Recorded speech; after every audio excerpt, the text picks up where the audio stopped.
क्या आपको पता है ट्रेन में एक छोटी सी चैन खींचने से इतनी लंबी ट्रेन कैसे रुक जाती है?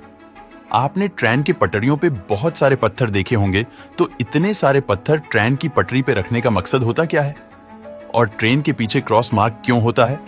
अगर आपको इन सारे सवालों का जवाब पता नहीं है, तो ये वीडियो आपके लिए है। दोस्तों, आपने कभी ना कभी सामने से गुजरती हुई ट्रेन तो देखी होगी, और अगर आप ध्यान से लास्ट डिब्बे पे देखोगे तो वहां पे एक क्रॉस मार्क होता है। तो ये क्यों होता है? क्या आपको पता है?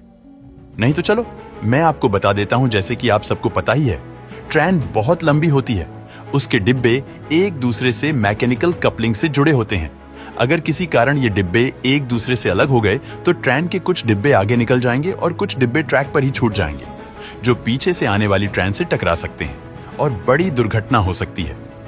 अगर कुछ डिब्बे ट्रेन के अलग भी हो जाते हैं तो इंजन में बैठे मोटरमैन को ये पता चलना बहुत मुश्किल होता है।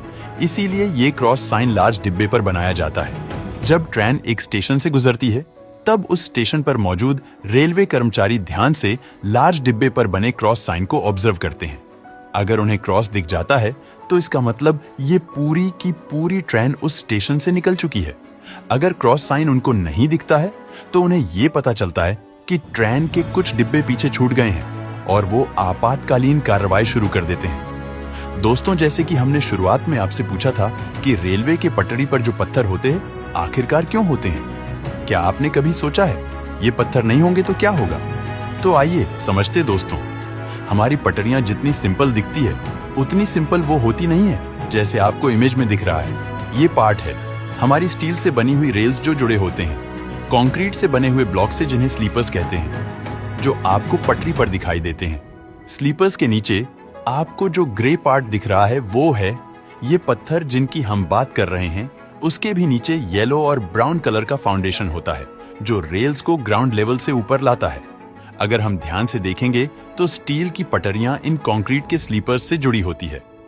ये स्लीपर्स पटरियों को एकदम सीधा रखती है और पटरियों के बीच का डिस्टेंस मेंटेन रखती है।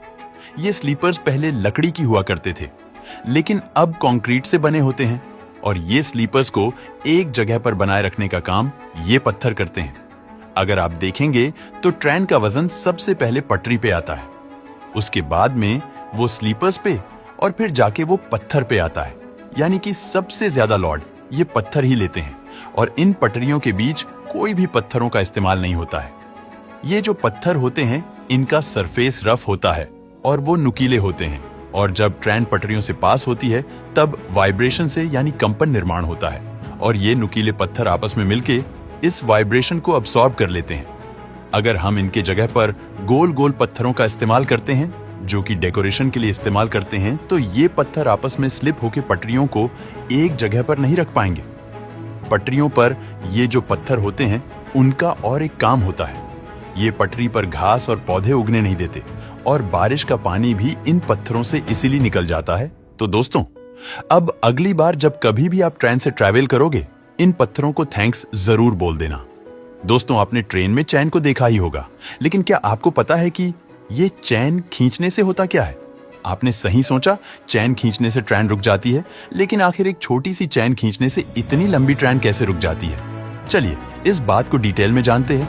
इसे जानने से पहले हम ये जानते हैं कि ट्रेन में ब्रेक्स कैसे लगते हैं। यानी कि ट्रेन की ब्रेकिंग सिस्टम, ट्रेन में एक ब्रेकिंग पाइप होता है जो कि इंजन से लेकर आखिरी डिब्बे तक जाता है। इस पाइप में कंप्रेसर यानी कि उच्च दबाव वाली हवा होती है जिसका एक फिक्स प्रेशर होता है, और ये प्रेशर यानी कि हवा का दबाव इंजन में लगे हुए एक कंप्रेसर से मेंटेन होता है। ट्रेन में ये जो ब्रेकिंग सिस्टम होता है वो ऐसे काम करता है, जब तक इस पाइप में हवा का प्रेशर बना रहेगा तब तक ब्रेक नहीं लगेगा। लेकिन जब ये एयर प्रेशर कम होता है तब ब्रेक शू व्हील को जाकर चिपक जाते हैं और ब्रेक लगना शुरू होता है। लोको पायलट के कैबिन में ये प्रेशर कम ज्यादा करने का कंट्रोल होता है, जिससे लोको पायलट ब्रेक लगा सकते हैं। हर एक कोच में जो चैन होती है वो ब्रेक पाइप से जुड़े एक वेल से कनेक्टेड होती है। जब कोई यात्री आपातकाली स्थिति में ये चैन खींचता है तब उस कोच में लगे हुए वॉल्व से ब्रेक पाइप की एयर निकलने लगती है और हवा का दबाव कम होने लगता है और ब्रेक लगना शुरू होता है, क्योंकि ये ब्रेक पाइप सभी कोच में एक साथ कनेक्ट रहता है। इसके कारण पूरे ट्रेन में एक साथ ब्रेक लगना शुरू होता है, जब भी कोई चैन खींचता है तब इसकी जानकारी लोको पायलट को तुरंत लग जाती, क्योंकि उनके कैबिन में जो अलार्म होता है वो बजता है और साथ ही में प्रेशर इंडिकेटर का प्रेशर कम होते हुए उनको दिखाई देता है और गार्ड्स को बताते हैं कि ट्रेन चैन खींचने के कारण रुकी हुई है। दोस्तों, वीडियो पसंद आया हो तो लाइक और शेयर करें